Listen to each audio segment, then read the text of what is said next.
नमस्कार. आपल्याला माहितीच आहे की गणपती बाप्पा मोरया गणपतीचे दिवस येत आहे आणि जिथे जसे जसे दिवस जवळ येत आहे तसे तसे सर्व मंडळ सजत आहे, मूर्तिकार सज्ज झाले आहेत. त्यातल्यात नाशिकची शान म्हणजे आपले मोरे गणपतीवाले यांचा जो वारसा आहे, सुरुवात जी केली होती त्यांचे बापूजी आहे. बापूजींना काय नावाने ओळखायचं सांगा?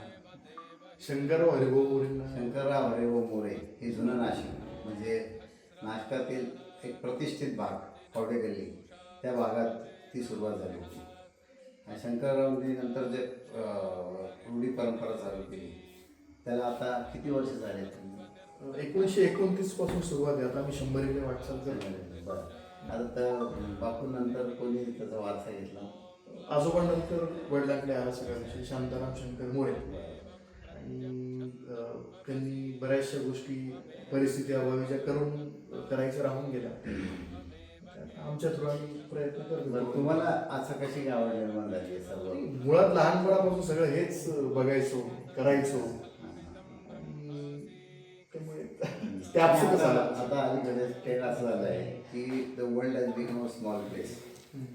अलीकडेच आम्ही आपण बघतोय की जगात सर्वीकडे म्हणजे विशेषतः मी यांचं विशेष मला अभिमान वाटतो की नाशिकचा एक मूर्तिकार ज्यांनी स्वतः आर्टमध्ये प्रगत आहेच परंतु एक्सपोर्ट्समध्ये बरंच काम केलं आहे. अमेरिका, नायजेरिया, युगांडा या ठिकाणी सारख्या देशांमध्ये इतक्या ऑर्डर्स आहे यांच्याकडे की त्यांना ते पूर्ण करता येत अशी परिस्थिती आहे.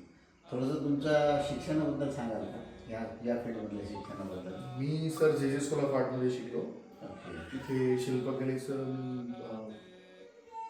पूर्ण शिक्षण घेतलं. त्यानंतर मला तिथे शिकवण्याची संधी मिळाली. मात्र त्यातून थोडंसं विरक्ती घेत मला व्यवसायाची आवड होती. खरं व्यवसायाकडे पुन्हा वळालो आणि बरंच मग काम करत गेलो त्याच्यामध्ये. मग एक एक पुढची वाट सुकर होत गेली. ज्या वेळेला कामाचं करण्याची वेळ आली, प्रत्यक्ष ऑन फील्ड खूप अडचणी असतात. गणपती हा असा विषय आहे की हा वस्तू म्हणून किंवा मूर्ती म्हणून विकता येत नाही, तर त्याला भावना म्हणून ट्रीट करावं लागतं. एक्झॅक्टली, फार मोठी गोष्ट. ज्यावेळेला आपण भावना म्हणून समोरच्याच्या भावना जाणून त्याच्या भावनेला अनुकूल मूर्ती देतो आपण, तर ही फार मोठी आम्हाला कसं आमच्या आजोबांनी वडिलांनी शिकवलं त्यामध्ये. आणि मग त्या मूर्तींमध्ये जे आम्ही रंग वापरतो, मग त्या रंगांचं पण तुम्ही बघितलं ते जे आपले मूळ रंग आहे त्याचा वापर केला जातो.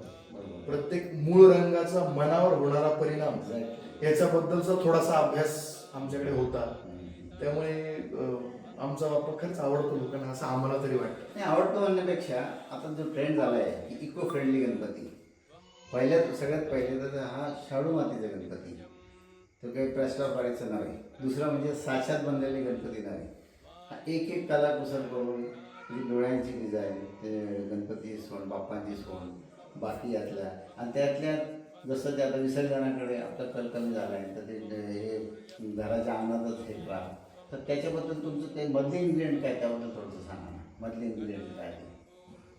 आमचा जो गणपती बाप्पा आहे, बाजारात मातीची मूर्ती म्हणून अक्षरशः राख मिक्स करून गणपती. बरोबर आहे, अगदी बरोबर. कारण की त्याच्याने त्याची कॉस्टिंग अचानक कमी होते.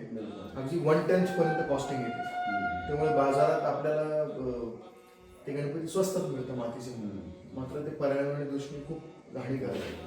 ज्यावेळेला आपण सगळ्या गोष्टी योग्य प्रमाणात वापरतो, त्याचा योग्य वापर करून ते धर्माने सांगितलेल्या, पुराणांनी सांगितलेल्या प्रथेप्रमाणे जेव्हा आपण मूर्तीमध्ये साकारतो, तर ते साकारल्यानंतर त्याचं विसर्जन पण यथायोग्य झालं पाहिजे. मूर्ती निव्वळ चांगली दिसते म्हणून ह्या एका क्रायटेरियावरती बसवणं फार चुकीचं आहे, असं माझं स्पष्ट मत. अगदी बरोबर.